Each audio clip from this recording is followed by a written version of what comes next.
All right, ready to dive in. Robert Greene, man. Every time I read his stuff, I'm like, why didn't I think of that? So we're breaking down this interview, right? The one he did with Tom Bilyeu. And let me tell you, it is wild. I'm all about Greene's takes on power, strategy, you name it, and he really goes there in this one.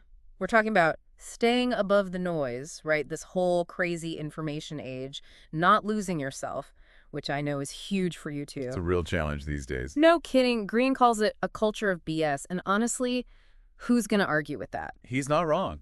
Okay, so he says this thing that really got me thinking, right? About how our brains are still basically wired for like saber-toothed tigers and stuff. Right, like caveman brains in the digital age. Exactly. Not for this nonstop information bombarding us, notifications, news, the works. It's like our poor brains are drowning in it all. It's true, and that overload makes us so vulnerable. Think about how easily we're manipulated, especially with marketing and stuff. Oh, tell me about it.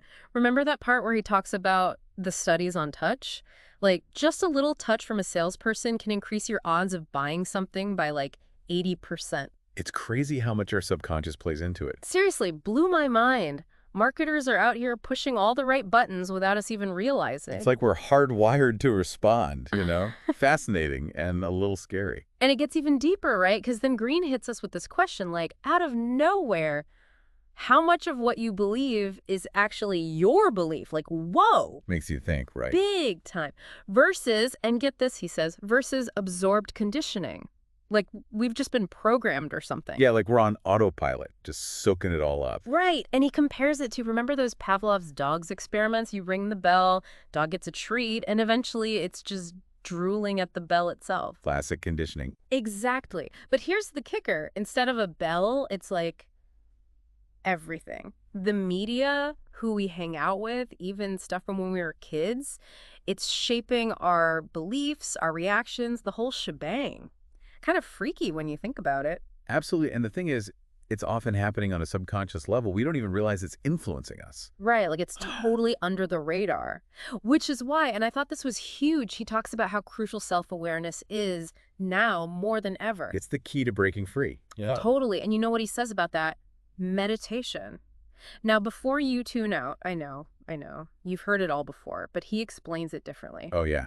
How so? He says it's not about, like, emptying your mind or anything. Right. It's more about just observing your thoughts and emotions without judging them. Interesting. Yeah, like you're watching them from a distance or something. I like that. Creating that space. Right, like a buffer zone between you and, well, everything. And it's not just meditation. He also talks about analyzing your emotional reactions, which I thought was really interesting. How so? Okay, so like, say you're online, right, and you read something that just sets you off. Oh, I've been there. Totally. And you get all worked up. Maybe you even fire back a comment. You know how it is. Been there, done that. But he says in those moments to like take a step back and ask yourself, what am I actually feeling? What's the trigger here? Yeah, getting curious about it. Exactly. And also, is my reaction actually fitting the situation? Like, am I blowing things out of proportion? That's so important, that self-reflection piece. Totally. And what I find so fascinating about this is it puts you back in the driver's seat, Yeah. You're taking responsibility instead of just reacting.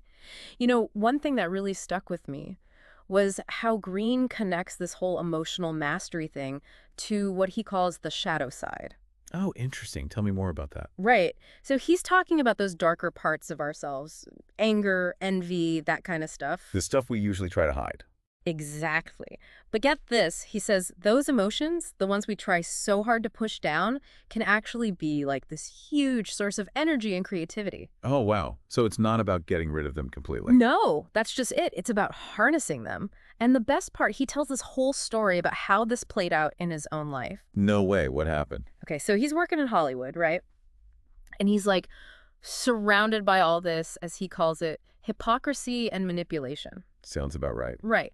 But instead of just like taking it or letting it eat at him, he uses that anger and frustration and channels it into writing. No way. Yeah. And that's how his first book, The 48 Laws of Power, was born. You're kidding. That's incredible. Right. It's like he took those negative emotions and turned them into, well, something amazing. Totally. So it's like what they say, your mess can be your message. Exactly. So how do we actually do that, right? How do we take those raw emotions and make them productive? He doesn't give us step-by-step, but he gives some clues. Like what? He says it starts with acknowledging those shadow parts. Like, don't pretend they're not there. Be real with yourself. Be honest about those feelings. Yeah, like, okay, this is what I'm feeling, now what? I like that. So it's about taking ownership, then Mhm. figuring out where that energy can go. Exactly. And he makes this great analogy, like an artist channeling their pain into this powerful piece of art. Right. Or someone using anger about injustice to fuel a movement for change. Totally. Turning those raw emotions into something purposeful, something that aligns with your To values. go powerful. You know, it's funny, we've been talking about the downsides of the information age, The overload, the manipulation, yeah. but Greene's work, especially his new book, The Law of the Sublime, it's like he's offering an antidote to all that. Really? How so? He's talking about cultivating awe and wonder. Interesting. Yeah, like really connecting with the beauty and mystery of the world, and he thinks that can help us rise above the chaos. I love that. Yeah. Reconnecting with something bigger. Right. And it's interesting that he's exploring this now, especially after going through something as intense as recovering from a stroke. Wow. Yeah, I can see how this work would be healing for him. Totally. It's like a good reminder that even when things are tough, even when the world feels overwhelming, there's always beauty to be found. We just have to open ourselves up to it. That's a great takeaway. So, as we wrap up this deep dive into Robert Greene's work, he asks this question that really got me thinking. What seemingly mundane aspect of your life, if viewed through a lens of cosmic history or scientific wonder, could spark a feeling of the sublime? Pretty deep, right? So think about it. The patterns on a leaf, sunlight in your room, even just being alive on this planet.